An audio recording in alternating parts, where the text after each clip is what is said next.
Nā te whānau Moana me te Rorohuri no Whatuwhiwhi o roto o Te Tai Tokerau, I hiki ai te tapu o tētahi rāhui ki tō rātou Moana, hei whakatāharahara I ngā Kina mōrearea e whaupa ana I ētahi atu ngauria tangaroa ki te kūrai o Karikari. I whakatūria te rāhui te tau 2017 I hikina mō te toru haora noa. Hei te iwi kāinga o reira, etikana kia hikina te rāhui, kia hoki ora mai ētahi atu kai, pērā ki te tāmure me te rimurimu ki o rātou Moana. Kei tuma mau harawira te roa nāke. He whenua tauri kura e manako tiana e te tini, e te mano. He oi anō he riri moana e pakanga tiana, ki raro I te wai. We've got Kina Baron in the place, okay? And thousands and doing a rough count of what's coming through. It's just a carpet of kina. Our job is to help control that, to make sure that there is some balance there.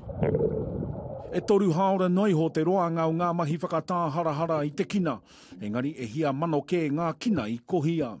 Myself, I would have done probably 500. I only brought back one sack, but I counted about 500 of them.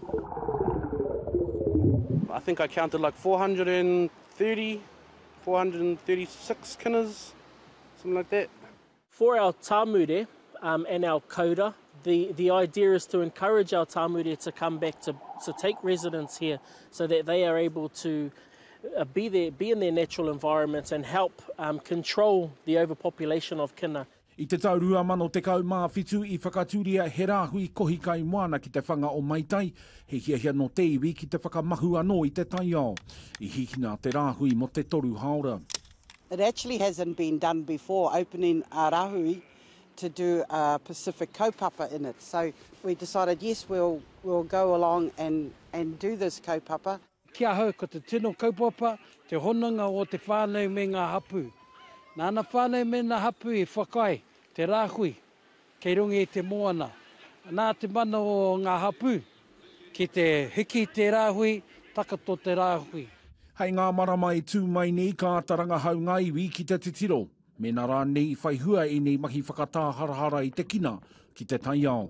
Tūmamao harawira te ao marama.